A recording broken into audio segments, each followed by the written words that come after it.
الیکشن کېږي ښه یا خراب ادارې په خپله مرضی باندې کوي څرنګه چې په 2013 کې حکیم الله کوو زمونږ خلک شهیدان شوي په کیمپونو کې په 2013 کې زمونږ نه په دې طریقه باندې او په 2018 کې بیا د RTS سیستم او هغه پیل کول او د ادارو دا نه غوښتل چې مونږ دې راشو دغه وجه په کراچۍ کې مونږ وجود جوړ کړو هغه وجود په دې 13 کال کې دوی د ختمولو کوشش کړی په دې مونږ پوهېږو چې په 45 سیټو کې مونږ یو هم نشو ګټلی یا دوه هم نشو ګټلی د ګټه نشته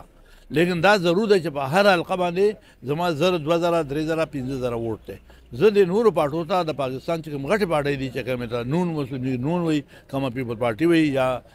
عمران خان پارټي ده یا د کراچۍ د وګیر ایم کیو هم دی زه دې ته صرف دا خول غواړم چې په کراچۍ کې پښتانه په ډېر لوی تعداد آباد دي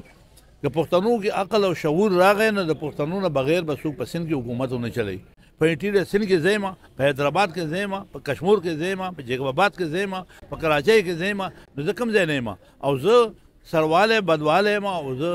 مستقل داسې نه یم نو لہذا ما لپاره د دې سروالي بروالي کمزوري پښتون د بچاو لار پکار ده او بدقسمتي دا چې زما د قوم دغه سوچ نه راځي خو دونه دا چې زه خپل وجود د تسلیمولو لپاره ما کسانو درولي زه به چېرته 2000 ووټ علم چېرته به 3000 علم چېرته به 10000 علم چېرته به 20000 علم ګټم به نه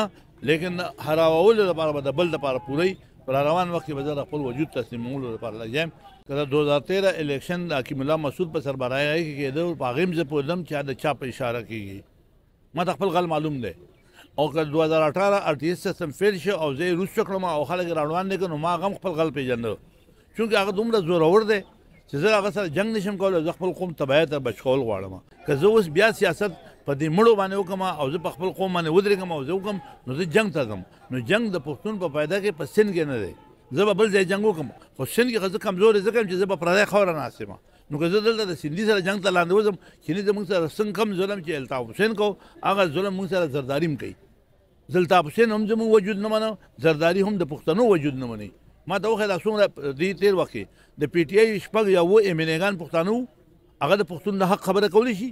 نشي کولی دغه شانته کې 2 یا 3 کسان امیلېګان د پاکستان پیپل پارټۍ شته وو لیکن ته وایې چې ته د پښتون د حق خبره کولی شي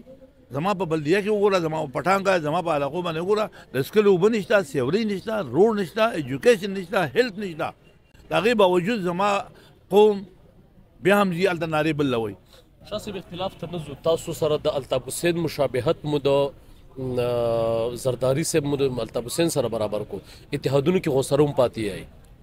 زموږ مجبورۍ دي دا مجبورۍ زه نن هم په لیاري کې لګیم او د هغه سره اتحاد کوم د دې دا مطلب نه چې زه د زرداري خیرخوا شوم زه د دې لپاره چې په لیاري کې آباد پښتانه دي کله چې پاکستان نو جوړ نو په لیاري کې اعظم خان هوټل او دا مختلف ځایونو کې دا پښتانه په سونو کلونه د پاکستان د جوړېدو نه مخکې آباد دی مال هلته بلوچان دي هلته زیات اکثریت د بلوچانو دی زه د بلوچي او د پښتون د جنګ نه غواړم ځکه زمام چې زه حمایت د پیپل پارټۍ کوم زه دا نه غواړم چې په لیاري کې پښتانه او بلوچان په ووټونو باندې جګړې وکړي او غویمې جوړې شي بیا د یو پښتون سمبالول زما لپاره چې یو پښتون مړ شو یو پښتون معذوره شو زما لپاره د ټول عمر لپاره یو عیب دی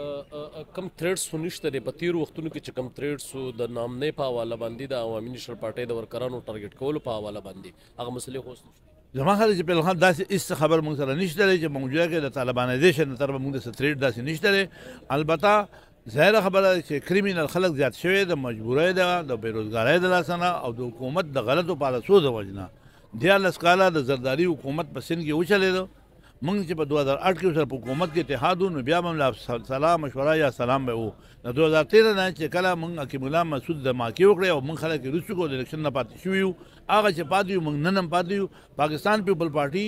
زمونږ د مشرانو عزت کوي هغې زمونږ سره په پاکستان کې یا په خیبر پښتونخوا کې هر رنګه خبرې تعاون کوي د مشر لیکن ډایرکټ هغې زما وجود نه مني هغې زما وجود نه تسلیموي